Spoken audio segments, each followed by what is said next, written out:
വചനയാത്ര. ലേവ്യർ 18-ാം അധ്യായം. ലൈംഗികതയുടെ വിശുദ്ധി. കർത്താവ് മോശയോട് അരുളിച്ചെയ്തു, ഇസ്രായേൽ ജനത്തോട് പറയുക, ഞാൻ നിങ്ങളുടെ ദൈവമായ കർത്താവാണ്. നിങ്ങൾ വസിച്ചിരുന്ന ഈജിപ്ത് ദേശത്തെ ജനങ്ങളെപ്പോലെ നിങ്ങൾ പ്രവർത്തിക്കരുത്.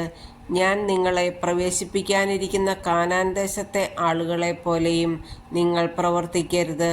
അവരുടെ ചട്ടങ്ങളനുസരിച്ച് നിങ്ങൾ വ്യാപരിക്കുകയുമരുത്. നിങ്ങൾ എൻ്റെ പ്രമാണങ്ങളും കൽപ്പനകളും അനുസരിച്ച് വ്യാപരിക്കണം. നിങ്ങളുടെ ദൈവമായ കർത്താവ് ഞാനാണ്. നിങ്ങൾ എൻ്റെ കൽപ്പനകളും പ്രമാണങ്ങളും അനുസരിക്കുക.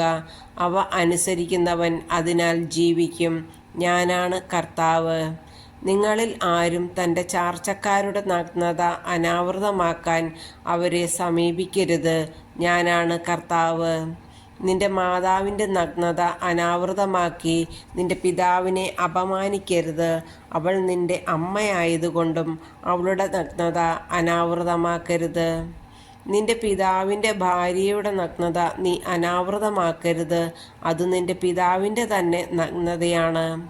നിന്റെ സഹോദരിയുടെ, നിന്റെ പിതാവിൻ്റെയോ മാതാവിൻ്റെയോ പുത്രിയുടെ, അവൾ സ്വദേശത്തോ അന്യദേശത്തോ ജനിച്ചവളാകട്ടെ, നഗ്നത അനാവൃതമാക്കരുത്.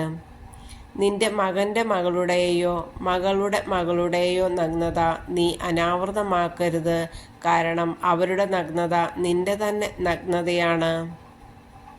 നിന്റെ പിതാവിൻ്റെ ഭാര്യയിൽ അവന് ജനിച്ച മകൾ നിന്റെ സഹോദരിയാണ്. നീ അവളുടെ നഗ്നത അനാവൃതമാക്കരുത്. നിന്റെ പിതാവിൻ്റെ സഹോദരിയുടെ നഗ്നത നീ അനാവൃതമാക്കരുത്. അവൾ നിന്റെ പിതാവിൻ്റെ അടുത്ത ചാർച്ചക്കാരിയാണ്. നിന്റെ മാതാവിൻ്റെ സഹോദരിയുടെ നഗ്നത നീ അനാവൃതമാക്കരുത്. അവൾ നിന്റെ മാതാവിൻ്റെ അടുത്ത ചാർച്ചക്കാരിയാണ്. നിന്റെ പിതൃ സഹോദരനെ അവൻ്റെ ഭാര്യയുടെ നഗ്നത അനാവൃതമാക്കി അപമാനിക്കരുത്. അവൾ നിന്റെ ചാർച്ചക്കാരിയാണ്. നിന്റെ മരുമകളുടെ നഗ്നത നീ അനാവൃതമാക്കരുത്. കാരണം അവൾ നിന്റെ പുത്രൻ്റെ ഭാര്യയാണ്. അവളുടെ നഗ്നത നീ അനാവൃതമാക്കരുത്. നിന്റെ സഹോദരൻ്റെ ഭാര്യയുടെ നഗ്നത നീ അനാവൃതമാക്കരുത്. അത് നിന്റെ സഹോദരൻ്റെ നഗ്നതയാണ്. ഒരു സ്ത്രീയുടെയും അവളുടെ തന്നെ മകളുടെയും നഗ്നത നീ അനാവൃതമാക്കരുത്. അവളുടെ പുത്രൻ്റെയോ പുത്രിയുടെയോ മകളുടെ നഗ്നത നീ അനാവൃതമാക്കരുത്. അവർ അവളുടെ അടുത്ത ചാർച്ചക്കാരികളാണ്. അത് അധർമ്മമാണ്. ഭാര്യ ജീവിച്ചിരിക്കുമ്പോൾ അവളുടെ സഹോദരിയുടെ നഗ്നത അനാവൃതമാക്കി അവളെ നീ പരിഗ്രഹിക്കരുത്.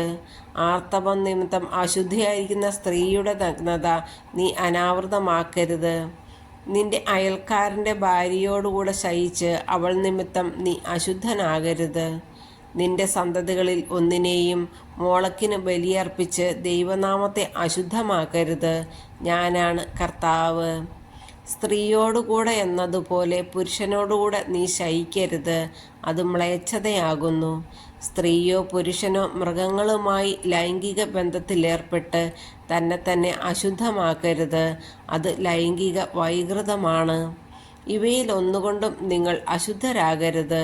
ഞാൻ നിങ്ങളുടെ മുൻപിൽ നിന്ന് അകറ്റിക്കളയുന്ന ജനതകൾ മൂലം ഇവ മൂലം തങ്ങളെ തന്നെ അശുദ്ധരാക്കിയിരിക്കുന്നു. ആ ദേശവും അശുദ്ധമായിരിക്കുന്നു. അതിൻ്റെ അകൃത്യത്തിന് ഞാൻ അതിനെ ശിക്ഷിക്കും. അത് അതിലെ നിവാസികളെ പുറന്തള്ളുകയും ചെയ്യും. നിങ്ങളും നിങ്ങളുടെ ഇടയിൽ വസിക്കുന്ന വിദേശീയരും എൻ്റെ കൽപ്പനകളും പ്രമാണങ്ങളും പാലിക്കുകയും ഇത്തരം മ്ലേച്ഛമായ പ്രവൃത്തികളിൽ ഏർപ്പെടാതിരിക്കുകയും വേണം. നിങ്ങൾക്ക് മുമ്പ് ഈ നാട്ടിൽ വസിച്ചിരുന്നവർ ഈ വിധം മ്ലേച്ഛതകൾ കൊണ്ട് നാട് മലിനമാക്കി.